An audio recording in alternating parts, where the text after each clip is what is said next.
بسم اللہ الرحمن الرحیم۔ السلام علیکم، میں ہوں مسز شارق جبین اور ہم یہاں بات کرتے ہیں کتابوں کے بارے میں۔ میری پچھلی ویڈیو کتاب الکیمسٹ کی اردو ترجمہ کی گئی کتاب کیمیا گری از عمر الغزالی کے حوالے سے تھی، جس میں میں نے حرف آغاز میں لکھے گئے عمر الغزالی کے خوبصورت الفاظ آپ سے شیئر کیے تھے۔ آج کی ویڈیو اس کتاب کے تعارف کے بارے میں ہے، جس میں عمر الغزالی نے اس کہانی کے پیچھے چھپے مقاصد کو بیان کیا ہے۔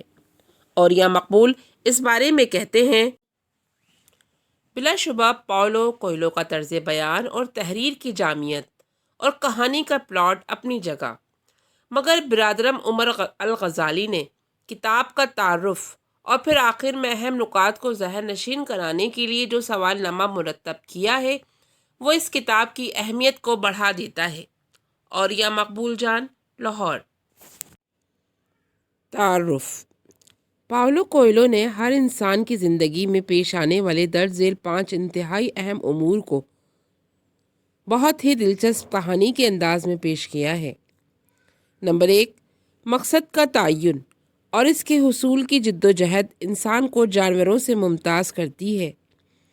نمبر 2، انسان مقصد کا احساس ہونے کے باوجود اس کے حصول کی جرات نہیں کر پاتا کیونکہ وہ ناکامی سے خوفزدہ ہوتا ہے۔ مقصد کی صداقت پر اس کا اعتقاد متزلزل ہوتا ہے۔ مقصد کے حصول کے لیے درکار محنت سے گھبراتا ہے، وہ رسک لینے سے ڈرتا ہے۔ نمبر 3، اپنے موجودہ حالات کو قسمت کا لکھا سمجھ کر اپنے دل کو مطمئن کرنے کی کوشش کرتا ہے۔ نمبر 4، انسان کو یا تو ماضی کی کوتاہیاں پریشان کرتی ہیں یا پھر مستقبل کی فکر ستاتی ہے۔ اس فکر اور پریشانی میں وہ اپنے حال سے غافل رہتا ہے۔ نمبر 5، انسان کو اپنی صلاحیتوں پر اعتماد نہیں ہوتا۔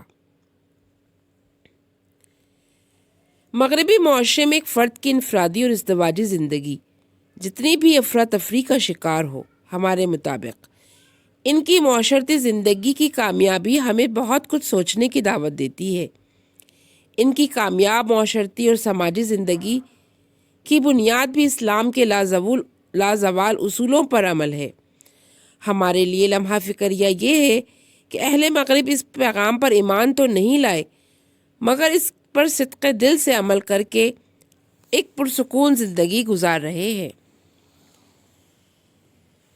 جبکہ ہم لوگ اللہ کی وحدانیت اور اس کے دیے ہوئے فلسفہ حیات پر ایمان رکھتے ہیں، مگر ہماری سماجی زندگی میں پائی جانے والی ابتری نفسا نفسی، رشوت، اقربا پروری، سفارش اور اپنے معاشرتی فرائض سے غفلت ہمیں دعوت فکر دیتی ہے کہ آیا اس دنیا میں کامیاب زندگی گزارنے کے لیے صرف اسلام کے رہنما اصولوں پر ایمان لانا ہی کافی ہے یا اس پر عمل بھی ضروری ہے؟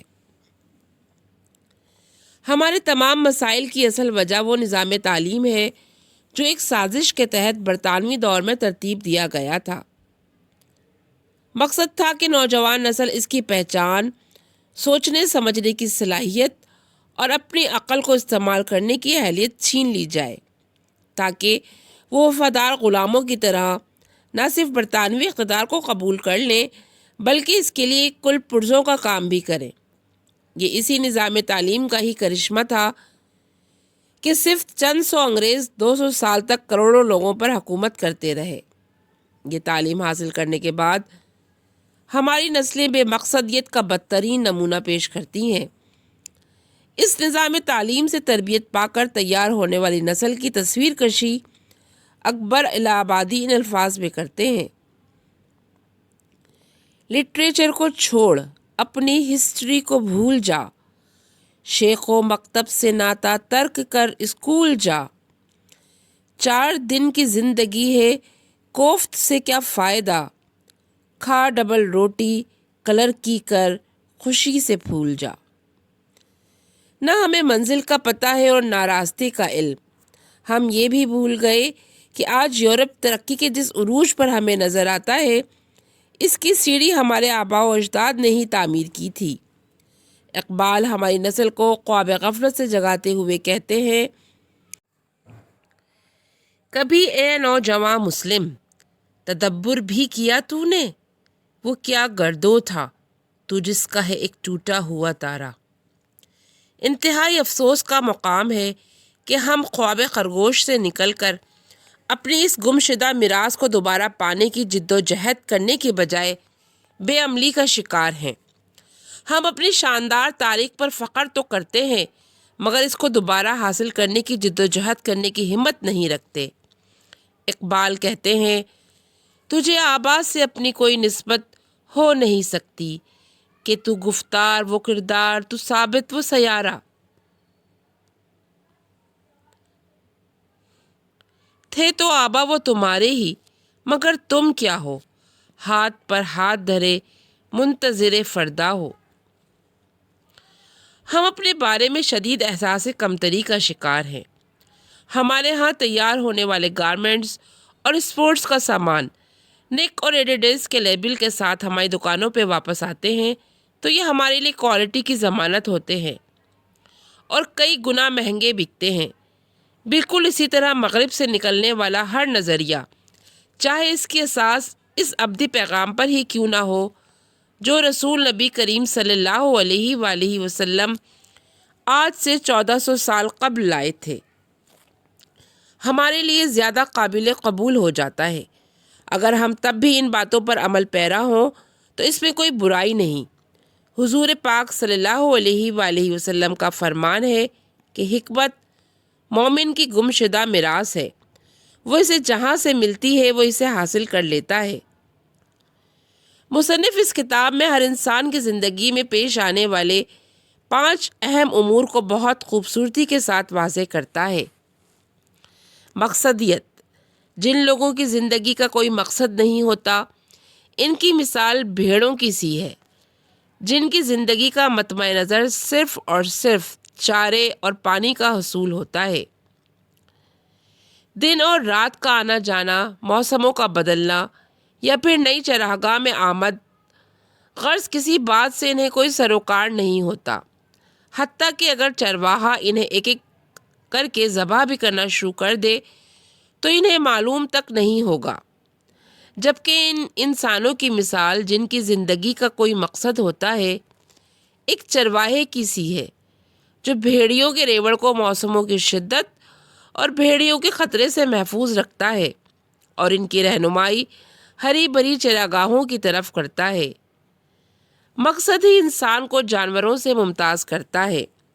مقصد کے حصول کی لگن انسان کو آگے بڑھنے کا حوصلہ اور مشکلات کو جھیلنے کی جرات دیتی ہے۔ یہ مقصد کے حصول کی لگن ہی ہے جو انسان کو اس قابل بناتی ہے کہ وہ ہر ناممکن کام کو ممکن بنا سکتا ہے۔ یہ واضح مقصد ہی تھا کہ انسان نے چاند کو مسخر کیا اور اب اس کے قدموں کی گونج مریخ پر سنائی دے رہی ہے۔ چاند کو تسخیر کرنے والے لوگ بھی ہماری طرح گوشت پوست کے انسان ہی تھے۔ ان میں اگر کوئی خاصیت تھی تو صرف یہ کہ انہیں اپنے مقصد کا علم تھا اور ان میں اس کے حصول کی لگن تھی۔ مقصد جتنا واضح ہوگا اس کا حصول اتنا ہی آسان۔ مقصد کے حصول کی لگن اور ہمت۔ مقصد کے تعین کے بعد کامیابی کی دوسری شرط مقصد کے حصول کی تڑپ اور لگن ہے۔ یہ لگن اتنی شدید ہو کہ انسان اس کی حصول کی تگ و دو درمیان میں ترک نہ کر دے۔ اکثر لوگوں کی زندگی کا مقصد تو ہوتا ہے لیکن وہ اس کے حصول کے لیے مسلسل تذبذب کا شکار رہتے ہیں کیونکہ وہ ناکامی سے خوف زدہ ہوتے ہیں۔ مقصد کے حصول کے لیے درکار محنت سے جی چراتے ہیں۔ مقصد کی صداقت پر غیر محکم یقین کا فقدان ہوتا ہے۔ ناکامی کا خوف اور اپنی صلاحیتوں پر اعتقاد کی کمی انسان کو مقصد کے حصول کی کوشش سے دور رکھتی ہے۔ کامیابی صرف یہی نہیں ہے کہ آپ منزل پر پہنچ جائیں۔ اگر منزل سے کچھ پیچھے بھی رہ جائیں اور آپ اگر بغور جائزہ لیں تو آپ اس سفر کے دوران کئی اور منازل حاصل کر چکے ہوتے ہیں جو بجائے خود کامیابی کا درجہ رکھتی ہیں۔ ہر انسان یہ صلاحیت رکھتا ہے کہ ہر اس چیز کو حاصل کر لے جس کا وہ ارادہ کر لے۔ دسمبر 1956 میں روس میں ہنگری پر قبضے کے بعد اینڈریو فرار ہو کر آسٹریا آ گیا اور وہاں سے نیو یارک۔ اس کا باپ گوالا اور ماں کلرک تھی۔ غربت کی وجہ سے وہ تعلیم حاصل کرنے سے محروم رہا تھا اور مزدوری کر کے گزر اوقات چلاتا تھا۔ اجنبی شہر میں بیچارگی اور بے بسی کی حالت میں 4 دن بغیر کچھ کھائے پیے گزر گئے اور ایک پل کے نیچے اس کا ٹھکانہ تھا۔ اس فاقہ بستی میں 7 ماہ گزر گئے۔ 1957 کے وسط میں اسے ایک بس کنڈکٹری کی نوکری مل گئی۔ جب جیب میں کچھ پیسے اور پیٹ میں روٹی آئی تو ذہن نے بھی کام کرنا شروع کیا۔ اس نے سوچا، کیا میں نے زندگی بھر مسافروں کی گالیاں سننی ہیں؟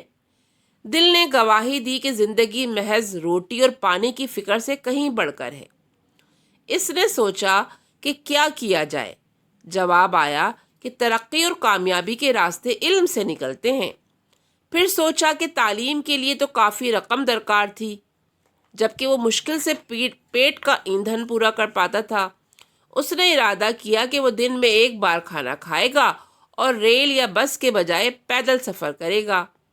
6 ماہ میں اس نے اتنے پیسے جمع کر لیے کہ سٹی کالج نیو یارک میں داخلہ لے سکے۔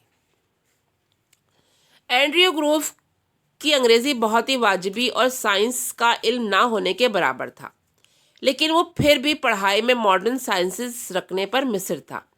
جب اس کا اصرار ضد میں بدلنے لگا تو پرنسپل ساتھیوں کے طرف مڑ کر بولا، اگر کوئی 4 فٹ کا بونا 10 فٹ اونچی چھلانگ لگانا چاہے تو ہم اسے روکنے والے کون ہوتے ہیں؟ پرنسپل کا یہ فقرہ اس کے دماغ میں اٹک کر رہ گیا اور آنے والے دنوں میں اس کے لیے مہمیز کا کام دیتا رہا۔ 1964 کی ایک رات جب اس نے اپنی گرل فرینڈ ایوا سے اپنے مقصد کا تذکرہ کیا کہ وہ دنیا کا سب سے بڑا انسان بننا چاہتا ہے تو اس کا رویہ اینڈریو کے خلاف توقع تھا۔ اینڈریو ماؤنٹ ایورسٹ یقیناً بہت اونچی ہے، لیکن انسان کے حوصلوں کے سامنے بہت چھوٹی ہے۔ اس کو سر کرنے والے بھی انسان ہی تھے۔ 150 پاؤنڈ وزنی، 2 آنکھوں، 2 ہاتھ اور 1 پاؤ دماغ والے انسان، آخر تم ان میں سے ایک کیوں نہیں ہو سکتے؟ ایوا نے جواب دیا، ہاں ایوا، صرف عقل اور محنت لوگوں کو بڑا بناتی ہے اور میرے پاس دونوں ہیں۔ 1967 میں اس کی زندگی نے ایک اور کروٹ لی۔ اس نے گارڈن مور اور رابرٹ نائس کے ساتھ مل کر انٹیل کی بنیاد رکھی۔ اس کے چھوٹے سے دفتر کو دیکھ کر کوئی شخص یہ نہیں کہہ سکتا تھا کہ صرف 8 برس بعد انٹیل امریکہ میں بزنس کے ریکارڈ توڑ دے گی، لیکن اینڈریو کو اس کا یقین تھا اور یہی یقین اس کا اصل سرمایہ تھا۔ اینڈریو گروف کا نام آج دنیا کی 7ویں بڑی فرم کے ساتھ آتا ہے۔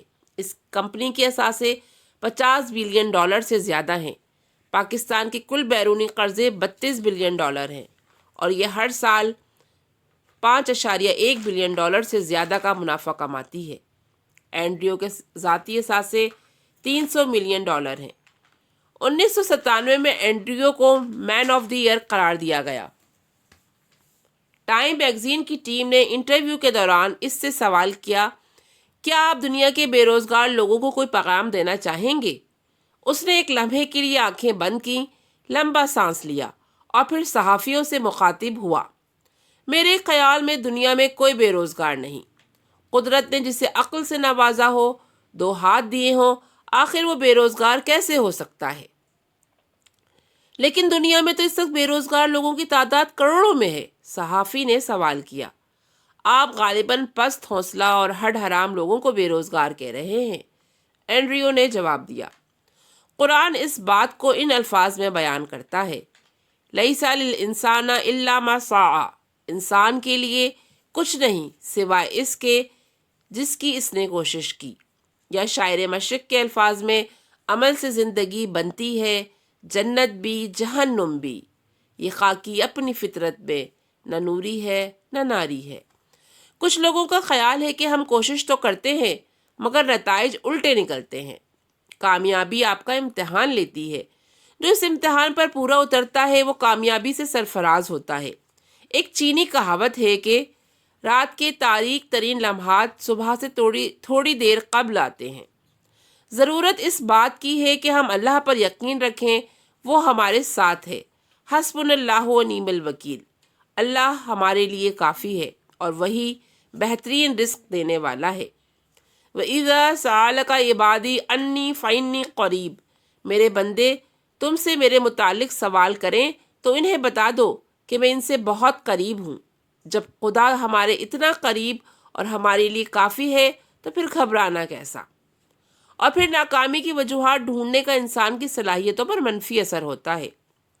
ماہرین نفسیات کے مطابق جب تک آپ اپنی ناکامی کی وجوہات ڈھونڈتے رہتے ہیں، آپ کا ذہن آپ کو کوشش کرنے سے روکتا رہتا ہے۔ اگر آپ ان وجوہات کو قبول کرنے سے انکار کر دیں تو آپ کا ذہن آپ کی جد و جہد میں آپ کے ساتھ مصروف ہو جاتا ہے۔ جب ہم بامقصد زندگی نہیں گزار رہے ہوتے تو ہماری توجہ اس بات پر ہوتی ہے کہ کام میں صرف اتنی محنت کی جائے کہ کسی کو شکایت کا موقع نہ ملے۔ مگر جب ہم بامقصد زندگی گزارتے ہیں تو ہم کام صرف وقت گزارنے کے لیے یا محض کام نمٹانے کے لیے نہیں کر رہے ہوتے، بلکہ اس کام سے لطف اندوز ہوتے ہیں۔ جب آپ کام میں لطف محسوس کرتے ہیں تو آپ کی کارکردگی بھی بہتر ہوتی ہے اور لوگ آپ کے ساتھ کام کر کے، آپ کے ساتھ کاروبار کر کے خوشی محسوس کرتے ہیں۔ اس کتاب کے تعارف کا دوسرا حصہ انشاءاللہ اگلی ویڈیو میں لے کر حاضر ہوں گی۔ اللہ ہم سب کا حامی و ناصر ہو۔ میرے چینل کو ضرور سبسکرائب کیجئے۔ ویڈیو پسند آئی ہو تو اسے لائک اور شیئر ضرور کیجئے گا۔ تب اگلی ویڈیو تک کے لیے اجازت دیجئے۔ السلام علیکم۔